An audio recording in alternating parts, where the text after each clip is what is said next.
지금부터 2020년 9월 둘째 주일 거룩한 주일 예배를 하나님 앞에 올리겠습니다. 다 같이 묵도하겠습니다.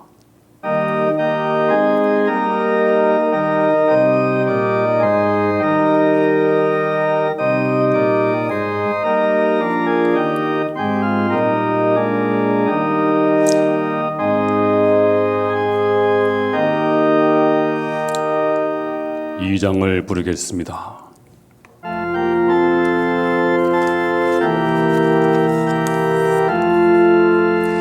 찬양 성부 성자 성령 성삼위 일체께 영원 무궁하기까지 영광을 돌리세 영광을 돌리세.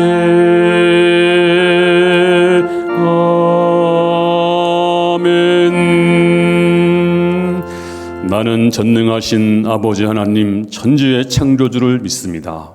나는 그의 유일하신 아들 우리 주 예수 그리스도를 믿습니다.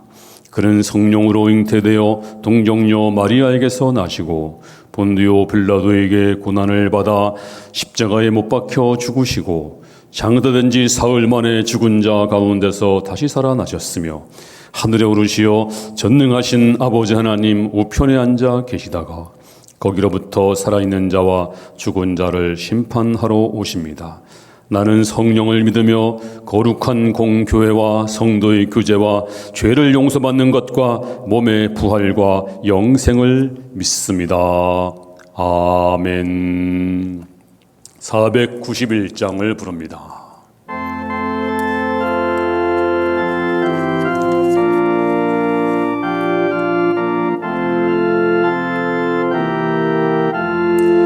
저 높은 곳을 향하여 날마다 나아갑니다. 내 뜻과 정성 모두어 날마다 기도합니다. 내 주여 내 발 붙드사 그곳에 있게 하소서. 그곳은 빛과 사랑이 언제나 넘치옵니다.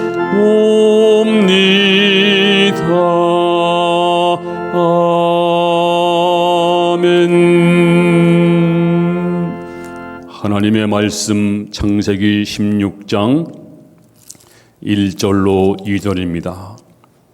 창세기 16장 1절. 주 하나님의 말씀을 하나님의 음성으로 받으시기 바랍니다. 아브라함의 아내 사레는 출산하지 못하였고 그에게는 한 여종이 있으니 애굽 사람이요 이름은 하갈이라. 사레가 아브라함에게 이르되 여호와께서 내 출산을 허락하지 아니하셨으니 원하건대 내 여종에게로 들어가라. 내가 혹 그로 말미암아 자녀를 얻을까 하노라 하매 아브라함이 사레의 말을 들으니라. 아멘. 사람들은 모두 다 죄인입니다. 완전한 사람은 아무도 없습니다. 단지 용서받은 죄인일 뿐입니다. 아브라함도 우리가 믿음의 조상이라고 하지만 처음부터 믿음의 사람이 아니었습니다. 너무나 많이 무너지고 쓰러지고 실수를 했습니다. 이제 하나님은 아브라함에게 내가 너를 지켜주마. 너는 내 상급이다. 나는 너의 큰 방패가 된다. 뿐만 아니라 그에게 별을 보여주면서 내 자손이 이와 같으리라. 아브라함은 그것만 가지고 만족할 수 없어서 하나님 그러시면 증거를 보여주세요. 그래? 그러면 짐승을 잡아서 반을 갈라라. 그래서 짐승을 잡아서 반을 갈랐더니 한밤중에 하나님이 횃불로 오셔서 그 짐승 사이로 지나가시면서 이 약속은 확실한 것이다. 증거를 보여주었습니다. 얼마나 좋았을까요? 아브라함은 정말 흥분과 감격으로 집으로 왔습니다. 그런데 변한 것이 없어요. 아내 사례는 그냥 그대로 아직 임신하지 못하고 있습니다. 이제 이 사례의 답답한 마음을 우리가 알 수가 있습니다. 오늘 본문 1절에 아브라함의 사례, 아내의 사례는 출산하지 못하였고 그에게는 한 여동이 있으니 애굽 사람이요 이름은 하갈이라. 지금 하갈은 얼마나 답답하겠어요. 몸은 늙어가지, 출산할 시기는 지났지. 그래서 인간적인 생각을 하게 됩니다. 인간적인 생각은 정말 합리적이고 현실적입니다. 그리고 우리 감성에도 맞습니다. 그래서 꼭 뭐 내가 아기를 낳아야 돼? 내 종이 나오면 되잖아. 뭐 세상 사람도 그런데. 그래서 이제 사례는 세상적인 생각으로 이제 아브라함에게 제안을 합니다. 오늘 2절에 사례가 아브라함에게 이르되 여호와께서 내 출산을 허락하지 아니하셨으니 원하건대 내 여종에게 들어가라. 내가 혹 그로 말미암아 자녀를 얻을까 하노라 하매 아브라함이 사례 말을 들으니라. 여기 보면 내 출산을 하나님이 허락하지 않았습니다. 그러므로 하나님께 책임이 있습니다. 이제 끝났습니다. 이제 희망이 없습니다. 라고 마침표를 찍었습니다. 단정을 했습니다. 이제 나을 수 없습니다. 마침표와 쉼표는 모양이 비슷하지만 뜻이 다릅니다. 하나님은 쉼표십니다. 기다려라. 하지만 사례는 참지 못하고 단정을 했습니다. 끝났습니다. 그러므로 여러분들은 단정하지 마시길 바랍니다. 문제는 아브라함에게 있었어요. 자, 사례가 여보 내 여종이 있으니 여종에게 들어가서 자식을 대신 낳으시오. 그럴 때 믿음의 사람이었으면 무슨 말을 그렇게 하십니까? 이제 우리는 믿음의 사람인데 저는 약속을 믿습니다. 그러므로 여보 힘들더라도 참으세요. 기다리세요. 이렇게 하는 것이 정상인데 아브라함은 그 제안을 기다렸다는 듯이 수락해버리고 맙니다. 그리고 오늘 3절에 아브라함의 아내 사례가 그 여종 애굽 사람 하갈을 데려다가 그 남편 아브라함에게 첩으로 준 때는 아브라함이 가나안 땅에 거주한 지 10년 후였더라. 네, 아브라함이 갈대아우로 떠난 지가 75세, 오늘 85세입니다. 10년이 지났습니다. 여기서 알 수 있는 것은 우리가 세월이 간다고 해서 그리고 나이가 든다고 해서 저절로 믿음이 생기는 것이 아닙니다. 우리가 직분을 받았다고 해서 안수집사라고 해서 믿음이 저절로 생기나요? 장로라고 해서 믿음이 저절로 생기나요? 네, 그렇진 않습니다. 믿음이 지금 우리가 환난이 오면 우리 믿음이 어떤 것인가를 알 수가 있습니다. 지금 우리는 이런 날이 올 줄은 몰랐습니다. 지금 우리는 예배를 드리지 못하고 있습니다. 이런 날이 오리라고 누가 상상했겠습니까? 작년에 중국에서 제가 중국을 다녀온 적이 있는데요. 가서 마음껏 예배 받습니다. 문제가 없었습니다. 그런데 올 초에 저에게 문자가 오고 메일이 왔어요. 중국의 교회가 무너지고 있고 불타고 있고 십자가가 내려지고 있고 성도들이 투옥되고 있다. 그게 실감이 안 났어요. 아, 그런 일이 있나? 내가 갔을 때 괜찮았는데 뭐 중국의 어느 구석에서 일어난 일인가? 그런데 지금 보니까 우리나라도 저도 이런 날이 올 줄은 몰랐어요. 지금 예배 드리지 못하고 있습니다. 많은 사람들이 알아서 기고 있습니다. 문제가 뭔지 아십니까? 지금 정부가 문제가 아니고 우리 교회 안에서 문제가 생겼어요. 믿음이 좋은 분인 줄 알고 있었던 목사님, 장로님들이 솔선수범해서 예배를 왜 드립니까? 협조해야죠, 정부에. 지금 얼마나 교회가 욕먹고 있는지 아십니까? 그러면서 스스로 예배를 포기하고, 그리고 세상 사람이 하는 말을 그들이 하고 있어요. 옛날에 우리가 일제강점기 때 신사참배를 하라고 했을 때 정말 믿음 있는 성도들은 반대하다가 투옥을 당했습니다. 그런데 지도자들, 총회 지도자들, 목사님들, 장로님들은 이게 그게 뭐가 잘못된 거냐, 국가에 대한 의례인데 당연히 우리가 한국 시민으로서 당연히 우리가 국가에 협력을 해야지. 그래서 솔선수범해서 가서 신사참배를 하고, 그리고 신사참배 안 하는 사람들을 아주 나쁜 사람으로, 나라를 좀먹는 해하는 사람으로 또 아주 광신도로 몰아서 핍박을 했어요. 누가 핍박한지 아세요? 안 믿는 사람이 아닙니다. 믿는 지도자들이, 성도들이, 장로들이, 권사들이 핍박을 했어요. 그래서 거기에 감옥에 있었던 성도 가운데서도 주기철 목사님이 이런 말을 했습니다. 나는 송판에 못 박은 송판을 걸어가는 것이 고통스러운 것이 아니었다. 그리고 온 그 발바닥에 그 못이 찔려가지고서 만신창이가 되었습니다. 그 길을 걸어갔어요. 그게 문제가 아니었다는 거예요. 또 형사들에게 엄청난 그 매를 맞았습니다. 이것도 고통이 아니었어요. 뭘까요? 교회 안에서 자기를 비난하고, 네가 광신도가 아니냐, 아니 이럴 때 나라와 협조해야지 왜 신사참배하느냐, 조롱하던 성도들, 이게 더 아팠다는 거예요. 지금 우리 지금 기독교 안에서 그렇습니다.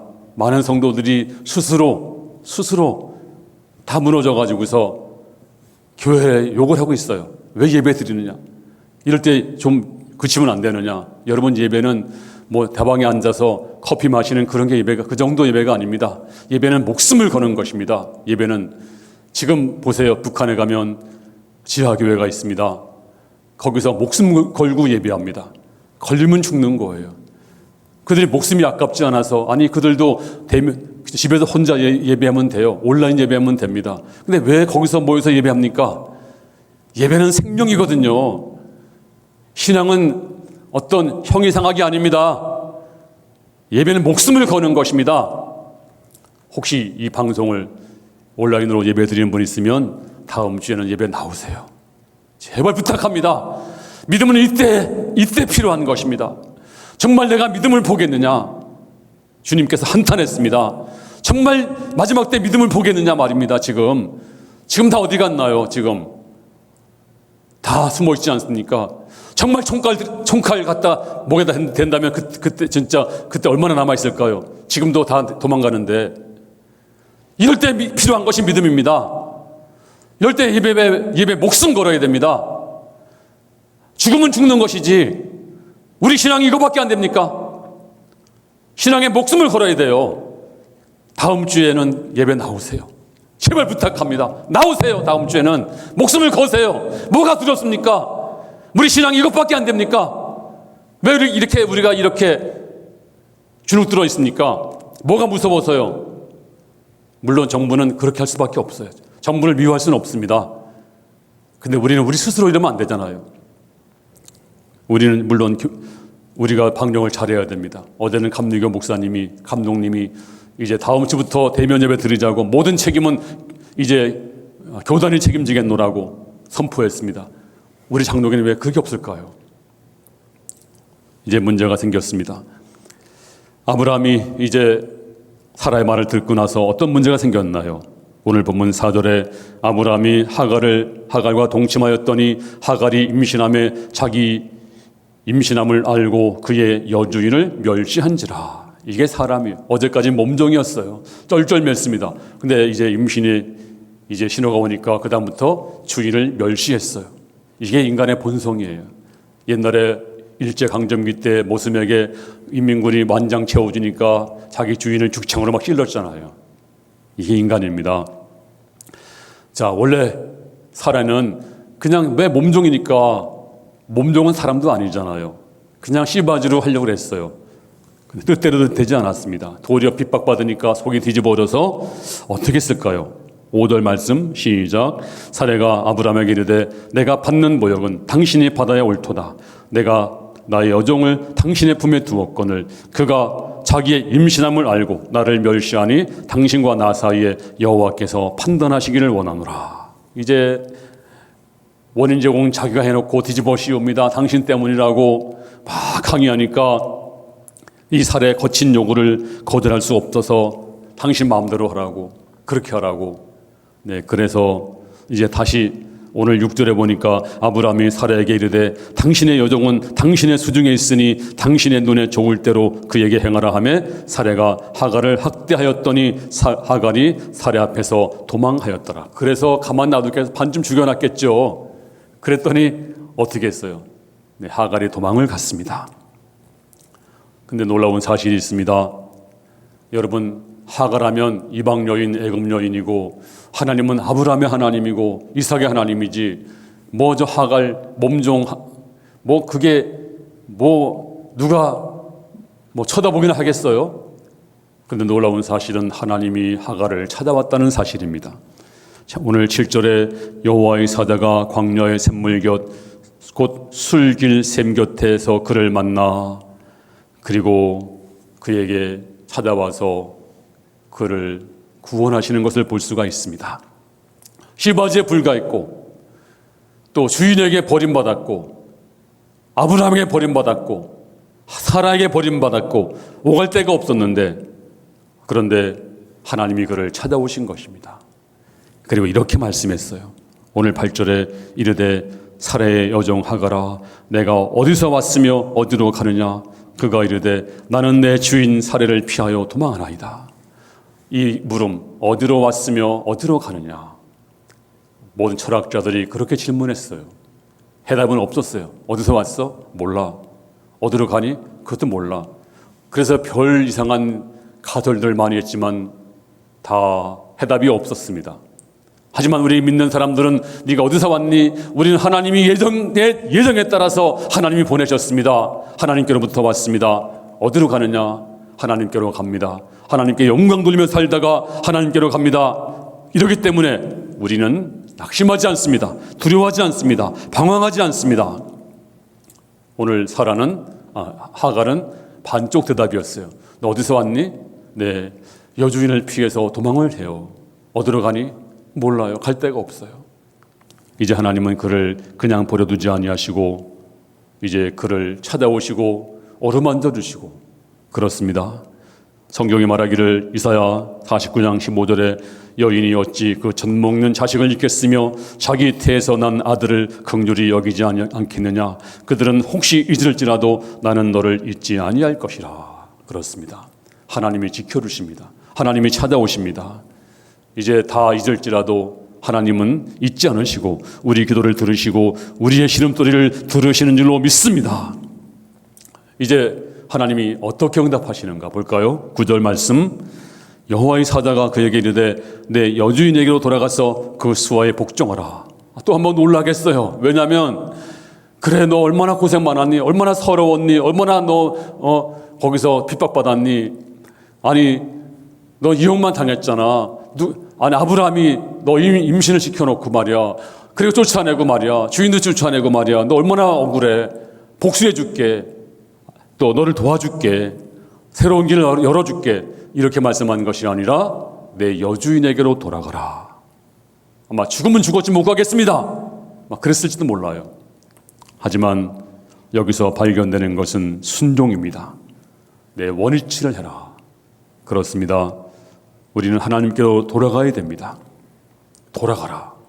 그리고 이렇게 약속을 했습니다. 10절에 보면 여호와의 사자가 또 그에게 이르되 내가 내 씨를 크게 번성하여 그 수가 많아 셀 수 없게 하리라. 하나님은 이삭만 복 주신 게 아니에요. 이스마엘도 복을 주었습니다. 셀 수 없이 복을 주으리라. 지금 보세요. 아랍 자손들이 얼마나 많아요. 아랍 자손들이 지금 중동, 유럽까지 그냥 다 지배하고 있습니다. 지금 오늘 11절 보십시오. 여호와의 사자가 또 그에게 이르되 내가 임신하였은즉 아들을 낳으리니 그 이름을 이스마엘이라 하라. 이는 여호와께서 내 고통을 들으셨습니다. 아들 낳으면 이스마엘이라고 하라. 하나님이 내 고통을 들으셨느니라. 그렇습니다. 하나님이 지금도 우리를 사랑하시는데 우리는 하나님이 남한만 사랑하는 게 아니시고 하나님은 남한도 사랑하시고 하나님 북한도 사랑하시고 하나님은 미국도 사랑하시고 중국도 사랑하시고 우리도 사랑하시고 원수도 사랑하시고 하나님은 사랑하시는 분입니다. 이제 마지막으로 12절 말씀 보면 그가 사람 중에 들나귀같이 되리니 그의 손이 모든 사람을 치겠고 모든 사람이 손이 그를 칠지며 그가 모든 형제와 대항해서 살리라 하니라. 들나귀처럼 될 것이다. 이스마엘 후손이 들나귀 아시죠? 들나귀는 제어할 수 없어요. 망난입니다. 지금 보세요. 이스마엘 후손들, 아랍 자손들 완전 들나귀입니다. 또 그의 손이 모든 사람을 치겠고 테러한다는 얘기죠. 십자군 전쟁도 보세요. 서로 치고받고 테러하고 끝없는 전쟁. 지금도 9.11 테러가 일어나니까 부시가 또 복수하고. 이게 왜 그런지 아십니까? 아브라함이 이 사례가 처참한 심정으로 내 여종에게 들어가세요. 자식을 낳아주시오. 그럴 때 무슨 소리 하는 거야? 우리 하나님 백성이잖아. 약속이 있는데 왜 그래? 그랬으면 좋았을 텐데 슬그머니 허락을 했거든요. 그 결과가 지금 오늘날입니다. 지금도 그 결과를 우리가 받고 있는 것입니다. 지금 우리는 정신을 차릴 때입니다. 제가 지난주에 말씀했습니다. 우리는 마지막 불꽃이라고, 마지막 남은 종자라고, 남은 자라고, 성경에 다 바알에게 물을 끓어도 남은 자가 있느니라. 그 남은 자를 통해서 하나님의 역사가 이루어진 것입니다. 그리고 마지막 남은 종자 먹어버리면 끝나는 것입니다. 이 환난을 때 마지막 남은 종자 가지고 있어야 돼요. 여러분들이 마지막 종자입니다. 마지막 남은 불꽃 다 불이 꺼져버리면 휘발유를 수천억 톤을 갖다 부어도 불이 붙지 않아요. 도리어 공해가 될 뿐입니다. 불씨가 조금만 남아있어도 불쏘시개만 갖다 대도 불이 붙습니다. 마지막 남은 불꽃이 바로 여러분들입니다. 세상 사람들이 뭐라고 해도 이제 우리는 믿음을 지킬 것입니다. 목숨 바쳐 지킬 것입니다. 뭐가 그렇게 두렵습니까? 우리 믿음이 이것밖에 안 됩니까? 왜 핑계됩니까? 온갖 핑계 다 대고 있어요. 마치 옛날에 저기 신사참배할 때 신사참배가 우상이 아니라고, 국가에 대한 예의라고, 그거 안 하면 믿음이 없는 거라고, 왜 국가 협조 안 하지 않냐고, 세상 사람 욕하지 않냐고, 세상 때문에 손가락질 하지 않냐고, 왜 우리가 이렇게 독선적이냐고. 그때 그랬어요. 감옥에 들어간 사람은 소수였습니다. 온갖 수욕을 다 당했지만 저들은 믿음을 굽히지 않았습니다. 지금 보세요. 우리 교회에 대해서 얼마나 사람들이 교회를 욕합니까? 교회를 쓰레기라고, 완전히 문 닫으라고 해서 눈 하나 깜짝하지 않아요. 믿는 사람끼리도 다, 믿는 사람도 뭐 교회가 죄송합니다 현수막 걸어놓고, 믿는 사람이 먼저 앞장서서 그러고 있어요. 그리고 다 지금 교회를 손가락질하고 있는데 누가 지금 믿음을 지키는 것입니까? 왜 이렇게 나약합니까? 이제 제발 좀 돌아오세요. 제발 좀 예배 드리세요. 아니 목숨을 거세요. 왜 이렇게 믿음이 연약합니까? 우리가 총칼 들이댄다면 그때 가서 어떻게 하시려고 그래요? 이래놓고 믿는다고 얘기하는 겁니까? 우리 믿음은 시위가 아닙니다. 생명입니다. 목숨입니다. 정말 창자가 끊어지는 마음으로 호소합니다. 우리 모든 성도들이 이런 마음을 가지고 예배를 지키고 목숨을 지키는, 목숨을 버릴 수 있는 이 마지막에 정말 하나님이 기뻐하시는 그런 믿음의 성도들이 다 될 수 있기를 주님의 이름으로 축원합니다. 하나님 아버지, 정말 비통한 마음이 금할 길이 없습니다. 많은 성도들이 쓰러지고 넘어져 있습니다. 주여 도와주옵소서. 세상 핑계대고 있습니다. 무서워하고 있습니다. 뭘 그렇게 무서워하는지 모르겠습니다. 우리 교회보다 더 안전하고 더 방종을 잘하고 있는데 세상에 마음 뺏긴 성도들 주여 불쌍히 여겨주시고 이제는 아버지 돌아오게 하시옵소서. 이제는 바른 믿음으로 살게 해주시옵소서. 살면 사는 것이 주께 영광 돌리는 것이고 죽으면 천국 가는 믿음을 허락해 주시고 아버지 하나님이여 두려워 떠는 자 한 심령도 없도록 도와주시옵시고 다 승리자가 되게 하여 주시옵소서. 예수님 이름으로 기도하옵나이다. 아멘.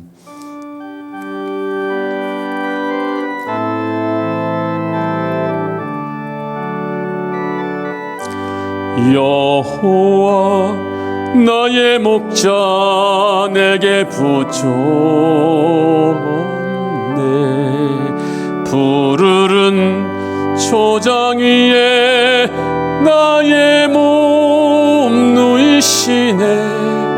선한 목자 오 나의 목자여. 생수가 넘치는 곳 날 인도하시네.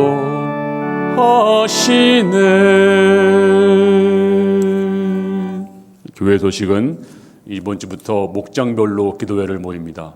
목장 식구들은 이제 요일마다 목장 기도 시간이 따로 정해져 있어요. 그 시간에 목장 식구들 다 나와서 우리가 언제 목장 모이겠어요? 이때 모여서 기도를 열심히 하시기를 다시 한번 부탁을 드리겠습니다. 신선자 집사님 시부부가 호천에서 오늘 11시 30분에 출발합니다. 많이 가시기 바랍니다. 그리고 철야기도도 10시 철야기도도 다 나와서 우리 안수 집사님들, 권사님들은 안수 집사님 중에서 딱 2분이 빠져요. 권사님 중에서 한 3분 정도 빠지시고 장로님들은 거의 다 나오시고 그래요. 다음 주에는 한 분도 안 빠지지 마시고 꼭 나올 수 있기를 바랍니다. 이번 철야기도 이번에 보니까 제가 1시간 기도하고 나서 1시간 있다가 또 올라오고 2시간째 그냥 기도하고 있는 거예요. 3시간째 올라오다 기도하고 있는 거 너무나 마음이 아팠어요. 네, 정말 기도하는 분 볼 때마다 너무 감사드립니다. 이번 철야기도도 한 분도 빠지지 마시고 새벽 수요 예배는 개인 기도회를 모이겠습니다. 철야기도 한 분도 빠지지 마시기 다시 한번 부탁을 드리겠습니다. 주 예수님의 은혜와 아버지의 사랑과 성령님 감동하심이 주의 백성들 머리 위에 충만 임할지어다. 아멘.